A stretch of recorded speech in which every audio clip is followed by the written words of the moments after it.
an bɛ min fɔ ivoirien ye an ɲa bɛ caman na sisan komi ni mɔgɔ dɛsɛra a bɛ fadeni kɛ a bɛ baneni kɛ an ɲa bɛ ivoirien dɔw la u bɛ baneni bilen yɛrɛ de la bon n'i ye u ye mɔgɔ la dɔrɔn cogo de t'a bolo tuguni ivoirien dɔw bɛ baneni yɛrɛ de kɛ a caman bɛ ne yɛrɛ ka inbox kɔnɔ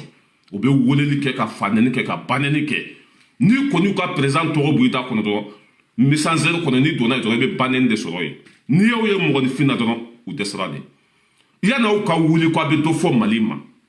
aw tɛ wuli aw ka se aw ka président ma aw ka sɔrɔdasiw donna mali kɔnɔ cogo jumɛn yan'aw ka fɔ k'a bɛ mali nɛni yan'aw ka fɔ k'a bɛ maliyɛnw kɛlɛ mun de y'aw ka sɔrɔdasiw lase mali la aw t'o ko ɲɛɲini aw ka président de aw janfa aw ka président de aw ka sɔrɔdasiw don c'est à dire que k'u don kunbalan kɔnɔ k'u don ko la c'est à dire que u yɛrɛ tɛ ko min kalama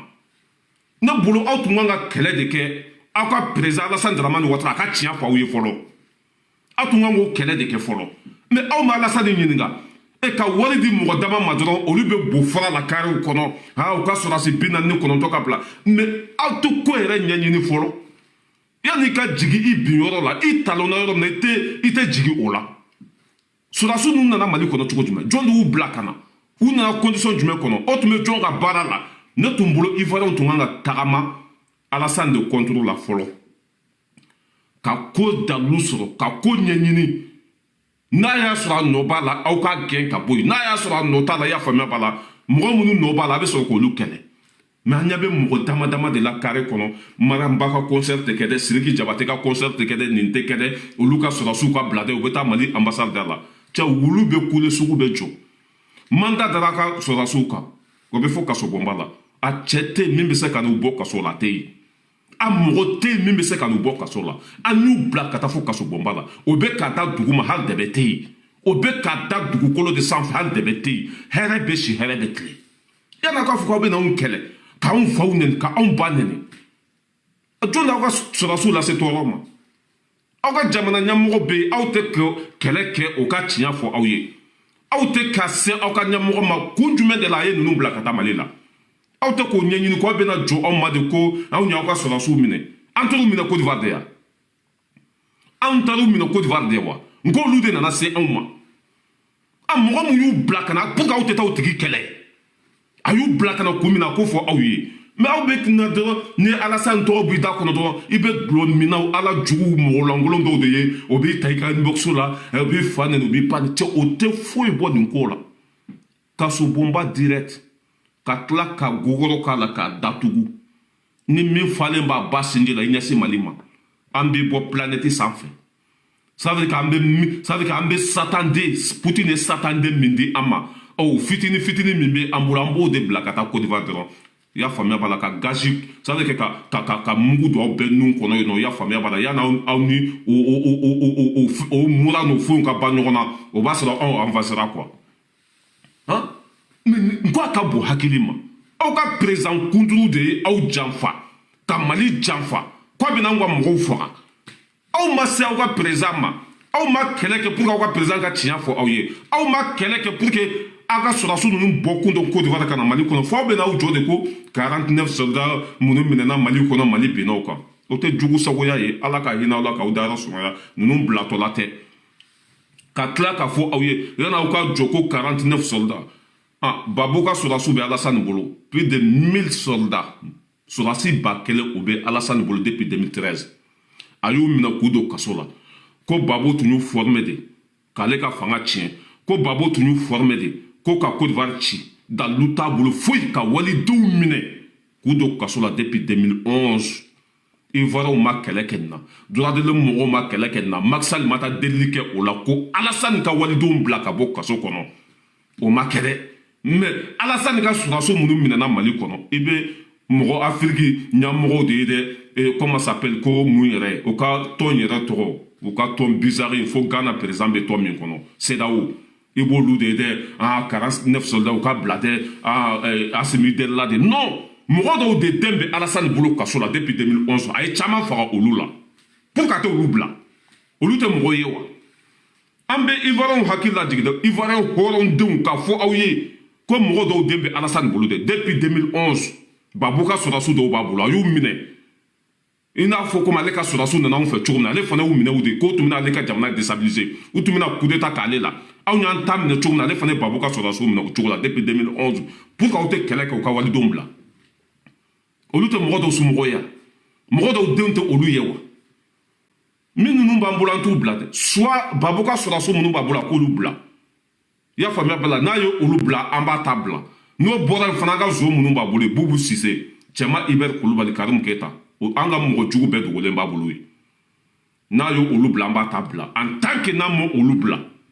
a ka mɔgɔ bɛ sa an bolo kaso la u tɛ bila a ye nin yɔrɔ tigɛ a ka lase a ka ɲɛmɔgɔ ma ko Babu ka sɔrɔdasi 1000 de b'a bolo depuis 2011 a y'u minɛ nkalon kan k'u don kaso la foyi ma bɔ a la CEDEAO ma kɛlɛ kɛ Ivoirien dɔw ma kɛlɛ kɛ pa paga hali bi olu bɛ kaso la Alassane bolo a y'u minɛ ka da kun jumɛn ka nkalonfin anw y'ale ka sɔrɔdasiw minɛ i y'a faamuya bala u tun bɛna Mali de ci u tun bɛna Mali danbe de bɔ a la u tun bɛna coup d'état k'an ka président de la c'est-à-dire que u donna Mali territoire kɔnɔ Assimi t'a kalama Diopu t'a kalama Sogɛl t'a kalama Malien de si t'a kalama Mali tɛ Côte d'Ivoire ye Mali tɛ Alassane ye Mali tɛ Alassane ta ye foyi k'a ka sɔrɔdasiw bila ka na an ka dugukolo sanfɛ bɛnkan tɛ yen foyi tɛ yen k'o kana fitinɛ kolokolo Mali kɔnɔ an y'u minɛ k'u don kaso la i y'a faamuya b'a la ko aw bɛ wuli k'a kɛ dabaraba ye k'a kɛ nɛni ye k'aw ka sɔrɔdasiw ka bila o tɛ bila bi o tɛ bila sini n'a ye Bubu Sise di an ma ka Karimu Keyita di an ma ka Cɛma Iber Kulubali di an ma mɔgɔ fɛn fɛn b'a bolo kaso la nkalon kan n'a y'u bɛɛ bila ka tila ka bɔ ka yafa ɲini maliyɛnw fɛ ko jɔn ko Ala ne de jo t'a la ne de binna Mali kan ne de ye n ka sɔrɔdasiw bila k'u kana coup d'état kɛ ma c'est à dire ka tiɲɛ fɔ quoi ka jɔn ko Ala fɔ an bɛ sɔrɔ k'a ka sɔrɔdasiw bila n'a ma jɔn ko Ala fɔ n'a ma walidenw bila ka bɔ kaso la a n'a ye mɔgɔ minnu faga n'a ma jɔn ko Ala fɔ a ka mɔgɔ si tɛ bila yan olu bɛ kule sugu bɛ jɔ pa paga tɛ bɔ a la hali sɛ tɛ wuli ka bɔ a fan kan Alassane tɛ dɛ bilahi hali ni Afiriki bɛɛ farala ɲɔgɔn kan bɛn o tɛ se Mali la Côte d'Ivoire tɛ dɛ Afiriki bɛɛ ka kɛ kelen ye k'u ɲɛsin Mali ma Mali b'a bɛɛ bɔ baara la Afiriki bɛɛ ka fara ɲɔgɔn kan ka kɛ jɛkulu kelen ye ka kɛ kuluba kelen ye k'u ɲɛsin Mali ma bilahi Mali b'a bɛɛ bombarder k'a bɛɛ bɔ baara la aw bolo ko Assimi bɛ tulonkɛ de la Mali kɔnɔ wa Assimi ninnu déterminé u nana faso jɔ de kama u nana c'est-à-dire que ka jamana se ka danbe kɔnɔ ka armée san ka avion san k'an ka sɔrɔdasiw bila condition kɔnɔ ka RISI wele ka na c'est-à-dire que Mali tɛ siran dugu foyi de ɲɛ Afiriki kɔnɔ bi an bɛ yɔrɔ min na comme bi o dugu tɛ Mali bɛ siran min ɲɛ a ka sɔrɔdasiw minɛna don fɔlɔ min na an ye Alassane wele ko ale ka mɔgɔw tɛ o tile sabanan a bɔra k'a fɔ ko ale ka mɔgɔw don k'u ka bila immédiatement k'u ka bila sisan ani bi cɛ kalo 2 o bɛ kaso la yen aw bɔra yan ko non ko a bɛ an ka mobiliw lajɔ a ka frontière la ko an ka mobiliw tɛ don a donna ta bɔra ta ko a b'an ka concert bali an ka mɔgɔ minnu ta ko jugu sago minnu fana bɛ taa ne i ɲɛ bɛ maranba ninnu na quoi bilahi Ivoirien ye min kɛ o la a ɲɛna quoi maranba ni pititi patata ninnu parce que u nata de ka bon o tɛ ninnu t'u ka jamana yɛrɛ fɛ quoi nin ko sugu bɛ Côte d'Ivoire ni Mali cɛ or que nin artiste lagasa ninnu k'o hakili sigi fɔlɔ nin ko ninnu ka ban o bɔra panpan na komi tinɛni k'olu bɛ taa Côte d'Ivoire concert ni pititi patata la ka taa aw lebu k'aw humilier k'aw malo diɲɛ bɛɛ ɲɛna k'aw tɛ concert k'o ka dugu la nin ɲana kosɛbɛ an bɛ Ivoiriens fɔ nin yɔrɔ nin na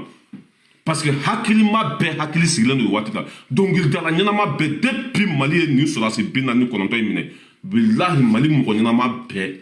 ye faire attention kɛ bɛɛ hakili sigilen don bɛɛ bɛ ka kɔlɔsili kɛ i bɛ nin maranba in de ye n'a tɛ bobara yira la Côte d'Ivoire a bɛ disi yira la Côte d'Ivoire i y'a faamuya b'a la a bɛ waso la c'est à dire que ne yɛrɛ t'a dɔn ninnu ye den modèle minnu ye quoi k'a fɔ ko ninnu bɔra silamɛ du de kɔnɔ ninnu bɔra hɔrɔn du de kɔnɔ muso ka t'i jɔ i furulen don i b'i bobara de yira mɔgɔw la i b'i disi de yira mɔgɔw la i b'i dabara de yira mɔgɔw la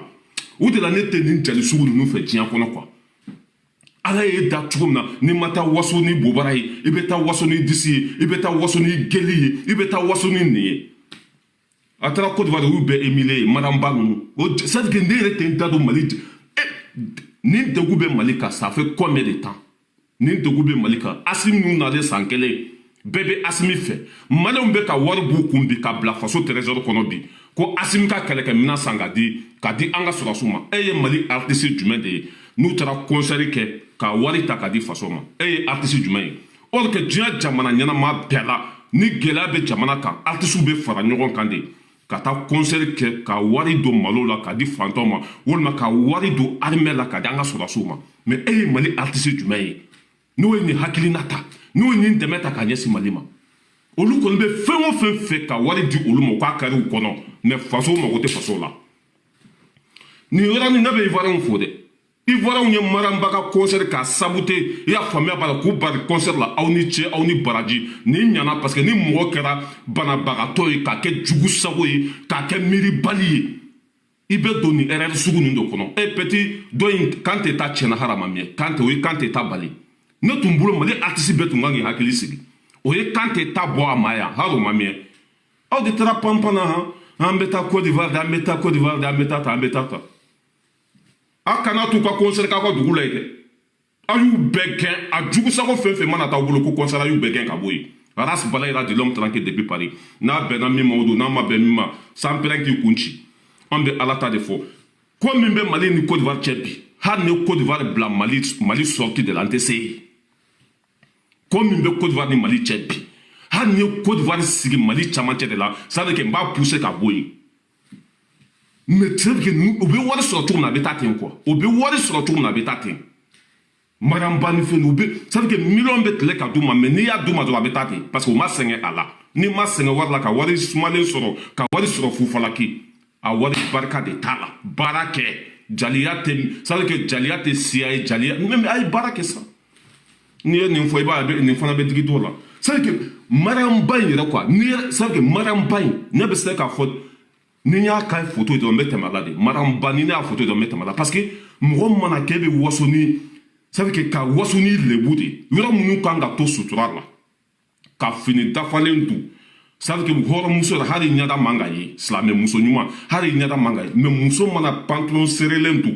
i y'a faamuya b'a la ka taa sufɔni bila bobara la ka to ka bobara yira n'a bɛ photo ta f'a bɛ bobaranin kɛ tan a bɛ senkelennin kɛ tan ka disinin kɛ tan cɛ bɛ e bolo i furulen don cɛ jugu sagoya don quoi jugu sagoya don walimuso ka to ka bobara yira cɛw la ka cɛw la existe ça veut dire que ka cɛw la jarabi ka ɲɛsin a ma o ye den jumɛn ye o ye mun tɛ modèle ye n'i ye nin fɔ ko no artiste don o tuma artiste tɛ sa artiste tɛ silamɛ ye wa artiste ma bɔ hɔrɔn du kɔnɔ wa i bɛ Mali artiste de o bɛ nin de kɛ cɛw nɛgɛ foyi tɛ ne la u nɛgɛ foyi Mali artiste yɛrɛ tɛ u nɛgɛ foyi tɛ ne la Prince Diallo ninnu an b'olu ka musique k'an ka fɛn kɔrɔ ani tɔ ninnu sinon Mali n tɛ jali lamɛn jali tɛ ɲɛ sira la ni jali tɛ paga a y'u gɛn ka bɔ Côte d'Ivoire a kana sɔn ka concert kɛ yen parce que o tɛ malo o tɛ Mali fɛ Mali den ɲɛnama si tɛ t'i yɛrɛ lebu nin jamana sugu ninnu na Mali den ɲɛnama si tɛ jamana lebu nin cogo ninnu na ka taa jamana kuma sulu ka taa i y'a faamuya b'a la k'i t'i yɛrɛ lagosi wari nɔfɛ wari ni wala an bɛ tɛmɛ o yɔrɔ ninnu na olu t'anw ka vie yɛrɛ an tɛ artiste ko la an bɛ Mali ko de la an tɛ ninnu yɛrɛ ka dɔnkili yɛrɛ lamɛn depuis ala kan da n'i ye muso ye dɔrɔn a bɛ ka waso n'a lebu de sunguruba don muso bɛ ka taa fini serelen don k'a laturu yira mɔgɔw la ka fini serelen don k'a bobara jɛngɛnɛ sufɔn bɛ bobara mun na k'olu yira mɔgɔw la bilayi halala den tɛ silamɛ den tɛ hɔrɔn den tɛ maa ɲɛnama den tɛ a ma bɔ mɔgɔ ɲɛnama du kɔnɔ o mɔgɔ sugu ne t'a cɛ ka kilanti fɛ yɛrɛ muso kan ka fɛn bɛɛ to sutura de la Ivoirien hali sini aw y'u gɛn ka bɔ yen voilà bon n bɛ bɔ kuma la ni min ye k'a fɔ Ivoirien ye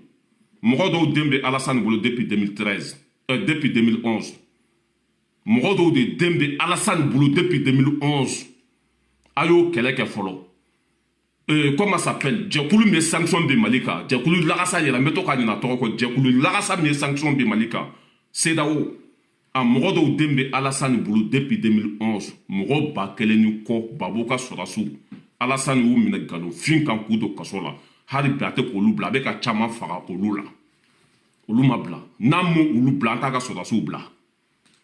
i y'a faamuya b'a la n'an ma Bubu Sise Karim Keyita cɛman Iber Kulibali k'anw ka kojugukɛlaw k'o di anw ma a ka sɔrɔdasiw n ka cɛ o bɛɛ kunsigi bɛ jɛ kaso bɔnba la o tɛ bila bi o tɛ bila sini ani Alassane bɛ se ka ko bɔ a la ka ko bɔ a la